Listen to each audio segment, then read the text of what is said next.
In this New World Aeternum Blunderbuss build guide, we'll be focusing on the Blunderbuss. This is one of the ranged weapons in the game that primarily scales with strength, but also benefits from intelligence, but again, favors strength more. If you're aiming to create a predominantly close range build that stays out of melee range but still fires projectiles, then you'll definitely want to check out this weapon. So as I mentioned, the Blunderbuss scales 90% with strength and 65% with intelligence, making it more optimal with a strength build than an intelligence build, though it can still be paired with other intelligence weapons like Fire Staff, Ice Gauntlet, Void Gauntlet, or even Rapier or Musket if you want, for some very niche builds. And while the Blunderbuss is a projectile weapon that deals thrust damage just like the musket, it has differences besides its scaling. First, you reload 2 shots into the weapon and can fire both before reloading, and second, it has much shorter range than the musket, and lastly, it fires 6 projectiles that sort of fan out as they get further from the Blunderbuss. This gives this weapon a shotgun-like feel, and it operates much the same way a shotgun would. This means you want to play at much closer distances than the musket, and stay at optimal range all the time, which is key. Note that just like the musket, you do not need to craft ammo for this weapon, and that it has a plus 20% base damage bonus. Additionally, unlike the musket, which most people will free aim in order to get headshots, the Blunderbuss benefits more from the addition of the locked-on system, which allows you to lock onto the target and fire at will. And unlike the bow that suffers reduced damage when hip firing while locked on, the Blunderbuss does not. This makes it deadly in PvP, where you can lock onto a close player and just unload into them while trying to stay out of melee range. This of course doesn't mean you can't free aim with the Blunderbuss, though I don't think as many people will, especially while questing, because of how easy it is to use while locked on. Note that dodging while reloading also interrupts the reloading process, just like muskets, but unlike the musket that has longer reload times, the reload time for Blunderbuss is quite fast, making this a non-issue. The pros of this weapon are that it's very easy to use, you don't need to craft ammo to use it, it has very fast reload times, and it can be paired with either strength or intelligence weapon. The cons of this weapon are that it has short range compared to every other ranged weapon in New World Aeternum, and also that all other strength scaling weapons are melee, making the Blunderbuss kind of redundant in situations where you're attacking with a melee weapon, because pulling out your Blunderbuss when you're point blank isn't necessary if you're already point blank with a melee weapon. The 2 skill trees for the Blunderbuss are Containment and Chaos. The Containment tree focuses on the mobility of the player along with restricting the mobility of targets fired upon, while the Chaos tree focuses more on AoE and damage over time along with some utility, so depending on what you're trying to do, you might prioritize one or the other of these skill trees. So let's take a look at Containment first. The first ability is Azov Shrapnel Blast. This kind of fires off your shots in a tight spread that pushes you back simultaneously, and it does about double the damage of a light attack, which is nice. And this is a skill that gets better and better as you upgrade it. Not only is the range improved, but you can reduce its cooldown, fire more shots, etc. So you can use this all the time. You should be using it every time it's off cooldown if you have it, because it outperforms the damage of a light attack. And it's definitely a staple for Blunderbuss users trying to focus on a single target. The next ability is called Claw Shot, and this sort of shoots a shot out that does very little damage, but pulls you to the target and will root them to get you to close the distance on them. Primarily, probably what you're going to be using this for is in PvP, where an enemy player is making a break for it, and maybe he's moving faster than you, and you're trying to get caught up to him, and this is a good way that you can, stop him from running away while also closing the distance. I don't think you're going to use this very much in PvE.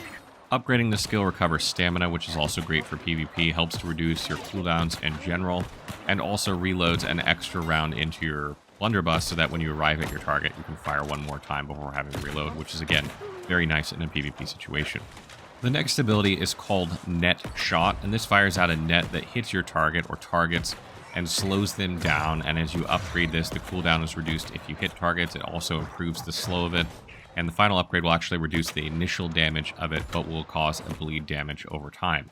This is just a good skill in general if you're talking about single target, as it will allow you to keep an enemy from getting to you, particularly like if you're fighting a difficult enemy or maybe player, or maybe the player is trying to run away and you're trying to prevent them from running away. This can be a good way to prevent that from happening besides Claw Shot. But if you're talking about general questing or expeditions, you probably won't use this a ton. The capstone ability for this skill tree is called Unload, and it makes it so after you use an ability with the Blunderbuss, your next fire of the weapon will actually shoot 8 pellets instead of 6, which will increase your damage by about 25% on that shot. Since you tend to use weapon skills a lot when you're fighting, if you're alternating, that's like one skill, one shot, one skill, one shot.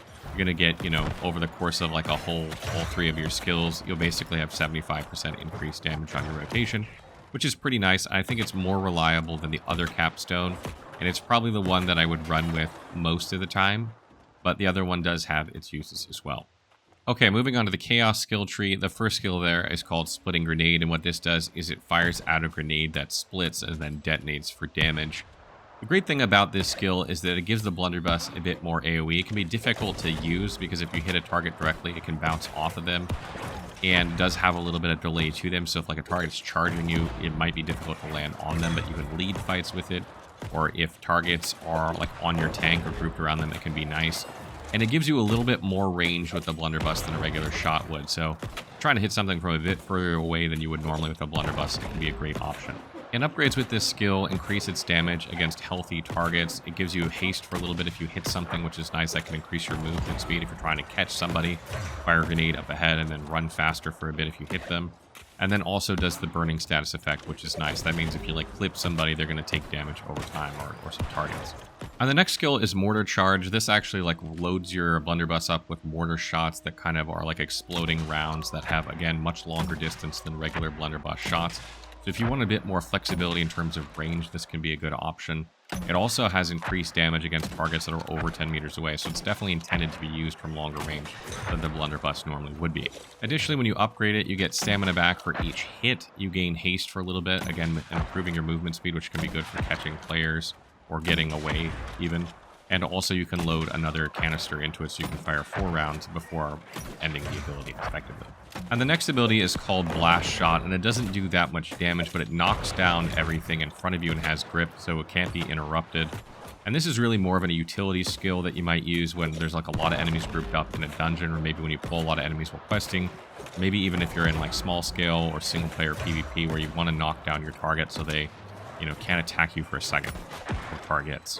You can also upgrade this to apply Rend, reducing the armor of enemies hit with it, which again is nice for both expeditions, questing, and PvP, and also to increase the movement speed of, you know, your allies during this period, which is good for like PvP, I think, where you're probably wanting to try to catch up to people that are running away. You can boost your movement speed with this a bit in order to catch up.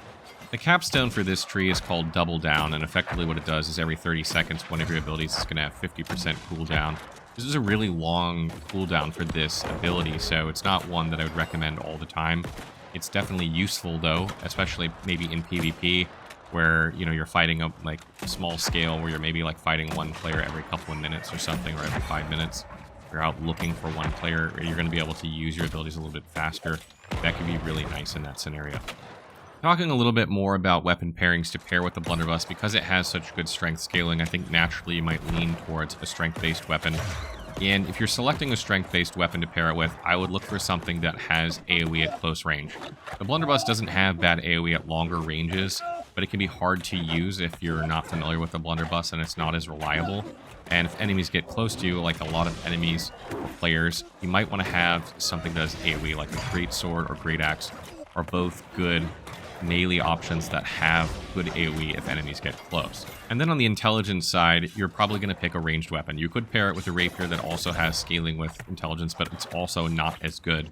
I would think you'd want something that primarily has intelligence scaling, the fire staff or ice gauntlet in this case. So there's still a very strong weapon at range, and then you could switch to your blunderbuss when enemies get close. It won't be quite as effective as it would be if you were playing strength, but that could give you a longer range option, and then switch to the blunderbuss when enemies get closer.